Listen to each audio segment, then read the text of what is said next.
Good morning, everyone. It's Sarah, and it's time for our live video chat. And just before we get started here, I want to let everybody know that every Tuesday at 9:30 a.m. Mountain Time, because I live south of Denver, I'm in Mountain Time, we try to have a live video chat over on the Posh Pooch Designs Facebook page. And if you want to catch it live, that's where it will be. After the video is finished, and it's usually about 25 to 30 minutes, then we take it and we edit it and we put it over on YouTube. That way, all my wonderful friends on Facebook can see the video, and all my wonderful friends on YouTube can see it also. And I see a bunch of you clicking in here: Michelle and Dana and Marlene, Crystal, Stacy, Karen, and Jennifer so far. Let me bring this thing down. There we go. Good morning, everybody. Mazel Tov and Happy Hanukkah. I've got my Hanukkah cup. This week began Sunday evening, the Festival of Lights. And so if you celebrate Hanukkah, Happy Hanukkah to you. And I got this beautiful cup. See what it says on it? Chutzpah. I love that because that means energy. I have quite a few friends who do celebrate Hanukkah, so I want to make sure I shout out to them and just give them a little bit of joy, because that's what the celebration and the Festival of Lights is all about, is peace and joy. All right, let me see who else I missed. I do have a little bit of a scratchy voice today, so I want to apologize if you hear me scratch or drink a lot of coffee today. I'm drinking vanilla coffee today, just FYI. All right, let's see. There's Carla and Tina Louise. And Tina already got her calendar in the mail. She won the calendar a couple weeks ago. No, last week. And then she contacted me and I got it right in the mail and she already got it. That's awesome. Now, the lady Adele, she contacted me and I already sent out the yarn to her, but I haven't heard back from her. Maybe she'll pop in today and let us know that she got it. All right, there's Vicky and Misty. Let me see. I popped it down too far. There we go. Leslie, Jeannie, Jennifer. I'm so glad that you're all here. And please forgive me if I miss your name. I try to get them all, but sometimes the comment thing moves really fast and I don't catch it. But I'm just so thrilled and happy that you're all here. Let's go ahead and clink in first off. Clink. And again, Happy Hanukkah to those celebrating the Festival of Lights. Now, we have a lot to do today, but not crazy. Usually we're going 100 miles an hour. Well, we have a lot of things to talk about, but we're not going to go 100 miles an hour today. Let's take a break. You know, I love it when Thanksgiving lands that third week in November and we get that extra week before the 1st of December. It's like having a little bit of a break in there. And so that's why I wanted to go ahead and do, let me move this down, see if I missed anybody. But that's why I wanted to go ahead and do our winter crochet along during that week. And if you missed the crochet along, don't worry. Here's Polly. We named her Posh Polly. And this is the elf that I made. And you can see behind me, there's the green one and the red one and then the big one. Those were all three made off the same pattern, just different size hooks and yarns and things. And those are all on the blog and in the video. And just remember, when I do a crochet along, even if you don't have time to do it when we're doing it, it will always be on my blog and it will always be the videos on my YouTube channel. I don't take them down. I leave them up there for you. And if you want to find them, just go to my YouTube channel and you can go on the playlist and just look in the playlist. You can find them under Christmas and you can also find them under the Winter Crochet Along. It might say Elf Doll or Posh Pete. I can't remember which title I gave it, but you can easily find it. You can also find it on Ravelry. Just go to Ravelry and put in Elf Doll, and of all the dolls that come up, because there's a bunch of really cute ones, it will pop up as well. And then of course it's on my blog, and you can just go to the top of my blog where it says free crochet patterns, click that, scroll down to the Christmas section, and you'll find it in there. So it's lots of places for you to find it. It'll always be out there. Don't panic. I missed the crochet along. I can't make an elf doll. You can, and it's always there for you. And I like to do it that way. This pattern, I wrote it about 8 or 9 years ago, maybe 7. I can't remember. But that's why I wanted to revisit it. We updated it and edited it and made sure the counts were right and had a good laugh over some of the ones that weren't. And now it should be fine. And the neat thing about this is if you look back there, let me lean the other way, that great big elf that's over there. No, wait, let's see. He's over there. I can't look backwards. Anywho, he's great big. He's made out of blanket yarn from Bernat. He's made off the exact same pattern. I just used a bigger hook and a bigger, of course, blanket yarn for him. And that link is also on that blog, and you'll be able to find that. Let's see. Let's make sure I didn't miss anybody. There's Vivian and Gail and Aurora, Martha and Susie and Sandra. Okay, I think it was Susie that asked this morning over on the PPD Puppy Love group, how long does it take to make the elf? And if you sit down and just make it, it takes probably about 2 hours. But if you're watching a Hallmark movie, maybe 3. Because I get distracted by the movie because I want to see what's going on in the movie. And I'm a sucker for the Hallmark movies. All right, now let's get to our question. And I get this question often, and it has to do with weaving in or stitching over.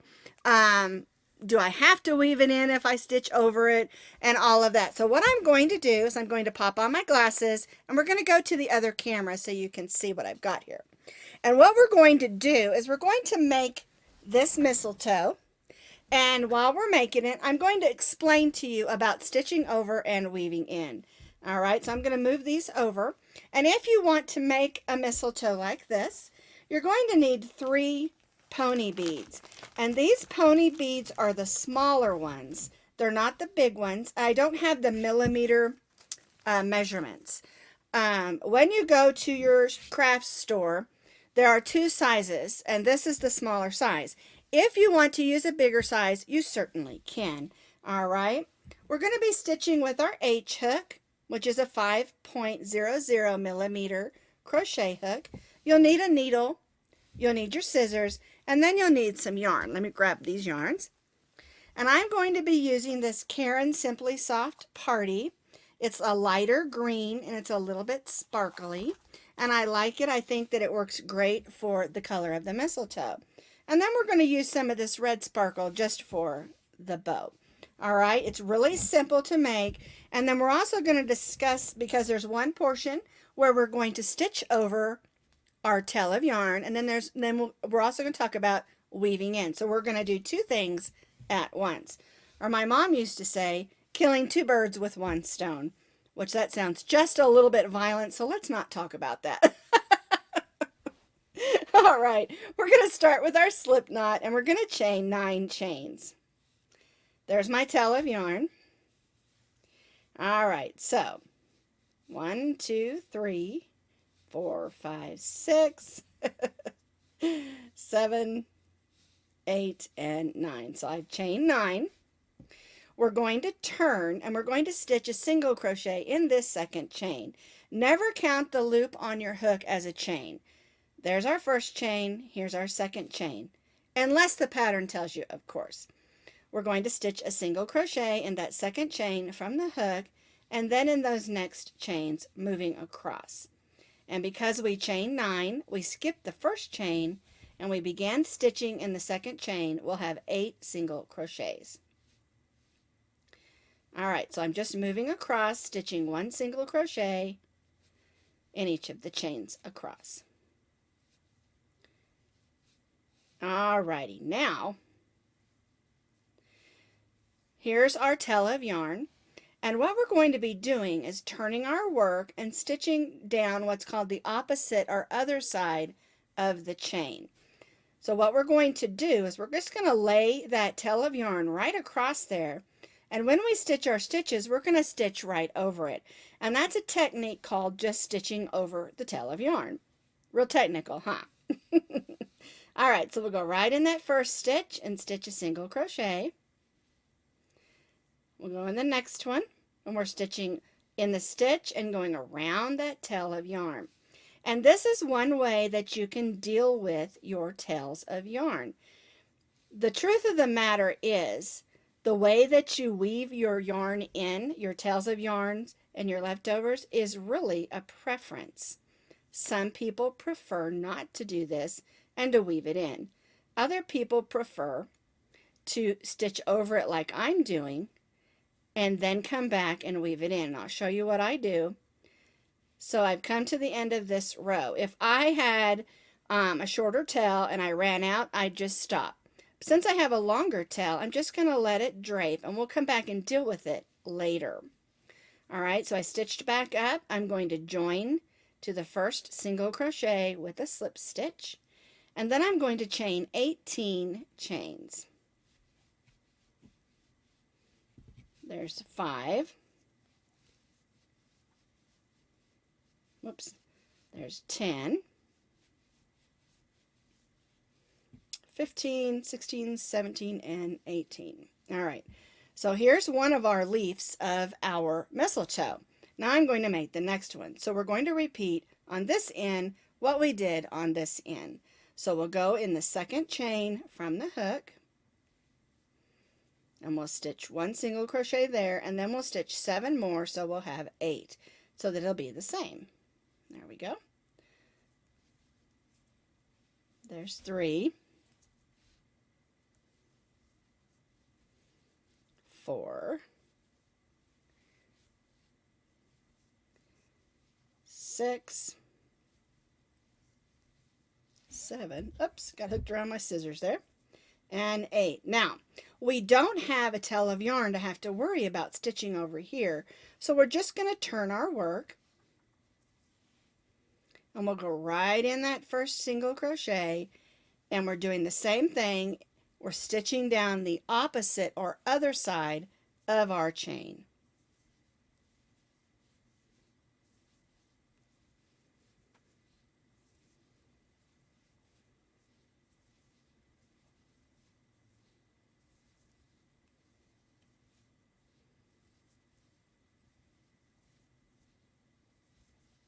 Alrighty, now we're going to join to that first single crochet with a slip stitch, and we're going to cut our yarn. And a lot of people cut short tails of yarn.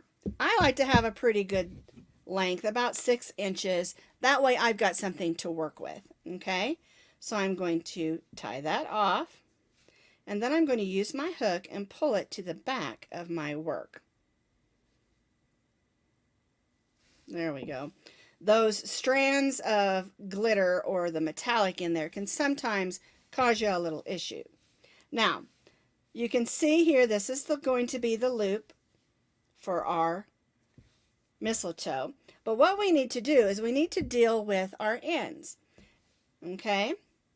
So, whether we stitched over it like we did here, or whether it's just an end, we still need to weave those in. Because you know what? We want anything that we make, especially if it's a gift, to be neat and tidy. All right, so we're on the back of our work, and for me, this is my preference. I like to go one way and go in and out, going through the fibers of the yarn as well as some stitches, not any of the holes. And I'll go one way, then I'll go up a stitch, and I'll kind of do the same thing. And I'll go back. And if I'm comfortable that that's going to hold, I'll go ahead and cut it. But if I'm not, I'll go one more way, going one more time, going back the same way.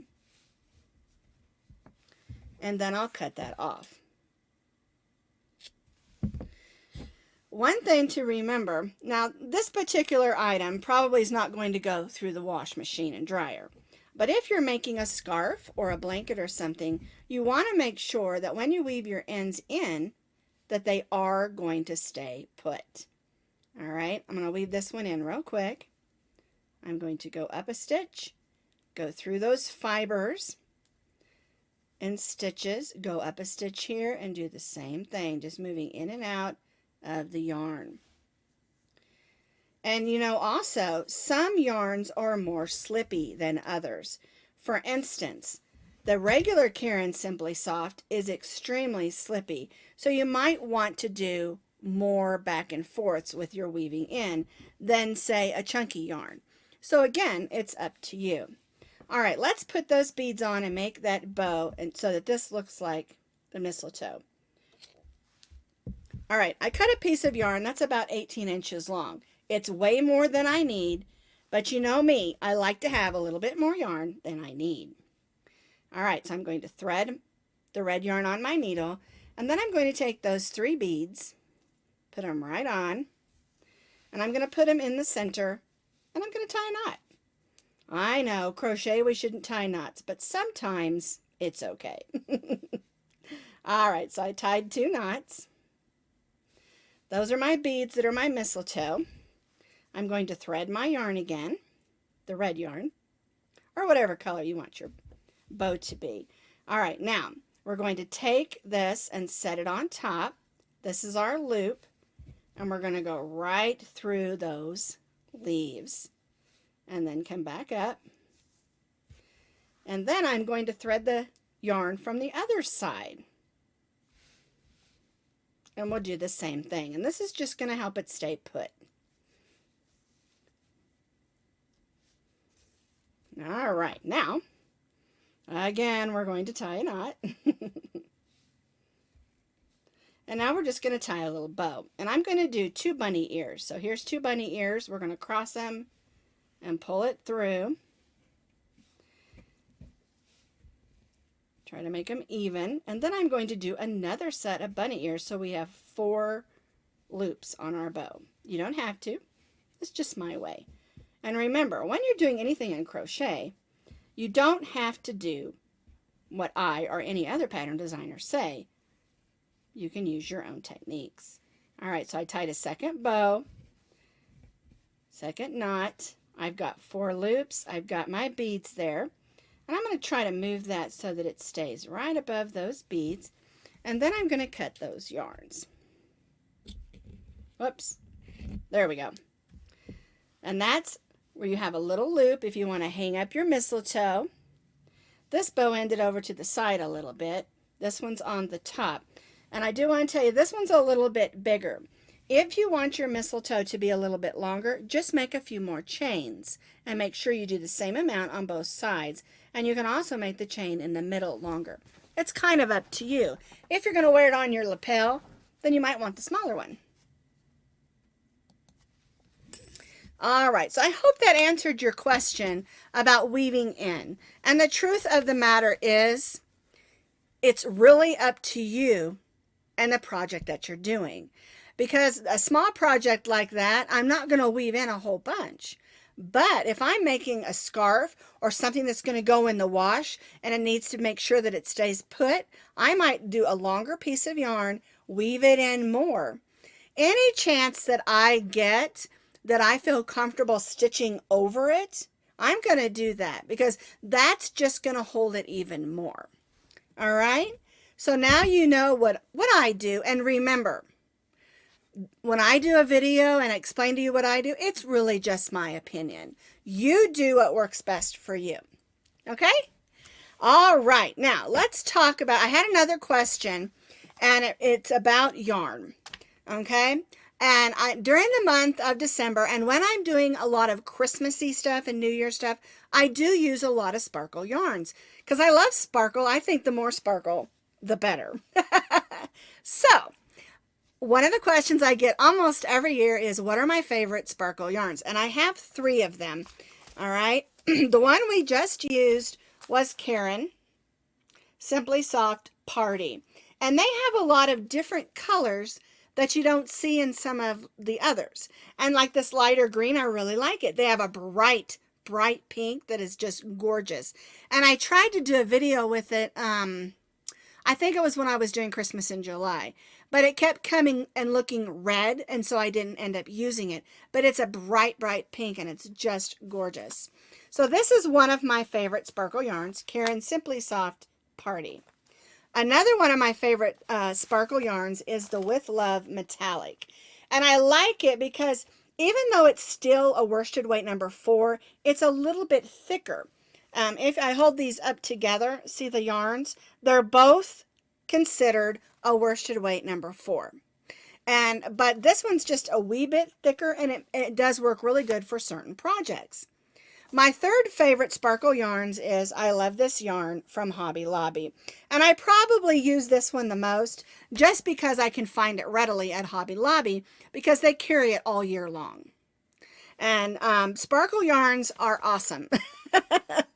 I love them. You can take a pattern that isn't necessarily Christmas or winter, add a little sparkle to it, and you've got something you can wear in the evening that looks gorgeous.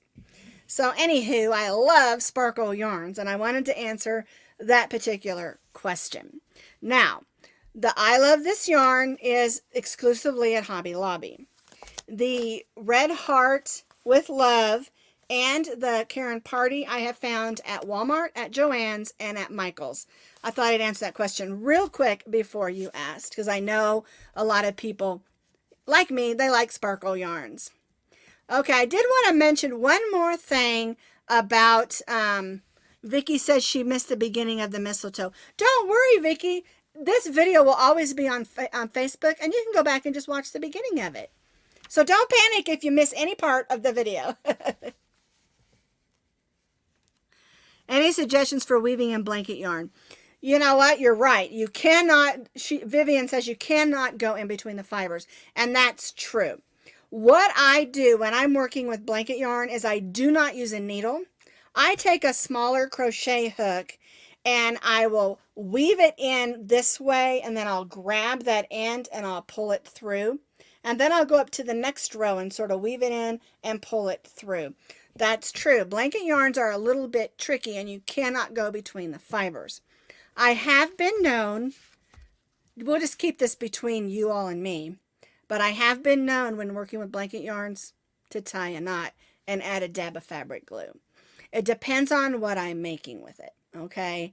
But don't tell anyone, because that is the worst thing that you can do is tie a knot. But sometimes we have to do what we have to do in order for a project, right? Okay, that's done. Now, the other thing I wanted to mention about the giveaways, I'm not going to be having any more giveaways in December, but I am putting together another mystery box for January. And what I'm thinking about doing is in January, you know, we're finishing up our year-long crochet along, the Harmony Sample Blanket crochet along, and we're finishing that up. And so what I'm thinking of doing is putting together, because my idea, and I might change it, is I'm going to do, I think, 6 or 8 inch squares, and they're all going to be solid color squares, like a monochromatic. And I'm going to put together a mystery box with enough yarn to complete the year-long project. And I'm thinking of doing a couple of them. And so it's not written in stone yet because I'm still, working it out and testing it out. And there's a lot that has to happen for a year-long crochet along because it has to all be done a year, in advance. And so that's kind of what I'm thinking for our next giveaway in January. One thing that's real important to me when I do a giveaway is you need to understand I don't choose the winners. The winners are chosen randomly with the random generator online. You can Google random generator and you can see how it works. You just put the names in and it just flips through and it grabs a couple names. Depending on how many times you do it, it'll grab a name. Okay, so that's how they're chosen. It's nothing that I do. I don't go in and find out anything about anybody. I mean, I guess I could. I just don't. Okay, because that's the way I want it to be. I want it to be random. Just FYI. All right, now the last things we need to talk about are some new patterns and a few things that are coming up this week at Posh Pooch Designs. If you haven't clinked in, let's go ahead and do that again. Clinkety clink clink. I have about drunk all of my vanilla coffee because my throat is dry today. All right, now, like I said, we did our Posh Pete. This is Posh Polly with her little braids. And I was thinking about this when I was finishing her up. Wouldn't it be fun to make one that looks like each one of your kids or grandkids? I just think that would be adorable. So anyway, that's Posh Polly. She's all in pink and purple with her golden braids. And of course, behind me, you can see the elf. We finished that up. Like I said, it's all there. You can go and get it. Do it whenever that you want to. Okay, and then the thing we did yesterday is we made the circle of Christmas trees, is what I was going to call it. I didn't end up calling it that. I just called it the Christmas tree doily. And what it is I designed it so that it would look like it has a star in the middle. It has Christmas trees all around and then a ruffled skirt. And this is the one I did for the demonstration. And again, I used sparkle yarns. And I also did one in white, so it looks like snow trees with the star and the blue Christmas tree skirt. And I had a little fun and did one in pink. And of course, this is the original test one that we did with the yellow star and the green. And you'll notice the holes are a little bit bigger because the original one I did with the chain 2 in between the Christmas trees. And I felt like it made it a little bit too ruffly. And so I changed it to a chain 1. If you want to do a chain 2 between your trees to make it just a little bit more of a, because it won't lay as flat, it's a little more ruffly, you can do that if you want to. Like I said, patterns like this, you can always do your own little spin and your own way of doing things. Because remember, crochet is an ever-growing art, constantly changing, and all we're really doing is painting with yarn, right? That's the way I look at it anyway. All right, let me see. I want to make sure I said hello to everybody. There's Teresa and Liz and Nicole and Jackie and Julie. Let's see if someone I didn't say hello to. Okay. Do you have a pattern for your headband? Yes, I do. This is the chevron headband. You can just go to my either my blog on Ravelry or on the playlist on YouTube and just put in chevron headband. And instead of doing it in bright colors, I just did some Christmas colors and added some Christmas buttons. And I love this because it's thin, but it's thick enough that if it's cold, you can just put it right over your ears. And it's not a big, thick, heavy band, but you're still going to keep your ears warm. Yep, I sure do. And it's super easy. It really is super easy pattern. And it's a great way to use up a bunch of your scraps. And as a matter of fact, I do get questions a lot about, I'm doing a craft show, what kinds of things sell? And when I used to do, I don't do them anymore. I just got worn out. And so I don't do the craft shows. And I used to have a lot of my stuff in some of the boutique stores. I don't do that anymore either. I just got myself too worn out. But anyway, something that sold really well was this type of a headband. And I did a lot of them in the school colors. And if you're going to do a craft show at a school or in an area, you don't have to put the logo of the team or the school on it. Just do it in the school or team colors that people really, really like. And whoever happens to be winning at the Super Bowl or whoever happens to be winning at whatever sport you're doing, if you do it in those colors, I'm telling you, they sell really, really great. And I used to sell these for $9. I would make them in different colors, add some fun buttons. And one of the schools was the Bulldogs, and so I found some Bulldog buttons, and I just sewed on some Bulldog buttons, and the color was, I think it was purple and yellow, maybe. I can't remember. Whatever that school was there. But anyway, kids love them. They don't care that they're not the actual logo because, you can't use the logos because it's copyright. But you can do similar colors. And especially if it's a high school or junior high, you can do pom-poms also. So anyway, off on a different subject when it has to do with the little headbands. And the other thing about these is that this headband can be used for a boy or a girl just by how you make it. You can add a little bow or a ribbon or whatever and different kinds of buttons to make it more girly, or you can make it just in solid colors, and the guys like them too for the schools. Anyway, little tidbit there. Like I said, I don't do the craft shows or any of that stuff anymore. I got too worn out because it is exhausting doing craft shows every weekend. And one of the things right now is crochet is really a saturated market. So you really have to get a hold of something really cool that people really like. And another thing that I always try to remind people is go with what's going on. In other words, if you're doing a spring show, don't do Christmas items. If you're doing a summer show, you can start doing a little bit of Christmas, but don't do, things that people aren't going to buy for right then. Do you know what I'm saying? Sure, pillows and things, but if you set up a spring craft show and you have a whole bunch of winter hats, I don't think they're going to sell too well. You might sell some, but now that it's winter, make those shawls and make those headbands, and the cowls always sewed really well because people like those, because they, like me, they don't lose their scarf if they're wearing a cowl around their neck. So anyway, that's all I've got for you this week. I want to once again remind you that it's Hanukkah and people are celebrating the Festival of Lights. And remember, it's all about peace and goodwill and happiness and family. And also to wish everyone happy holidays and Merry Christmas. And I hope you have a wonderful, wonderful week. And I've got so much fun stuff planned for December. I hope you'll keep popping in. And the theme for the month is snowman. Or should I say snowmen? Plural, singular. So anyway, everybody have a fun, fun week. Make you some mistletoe and practice that weaving in, and have a great week. Bye-bye now.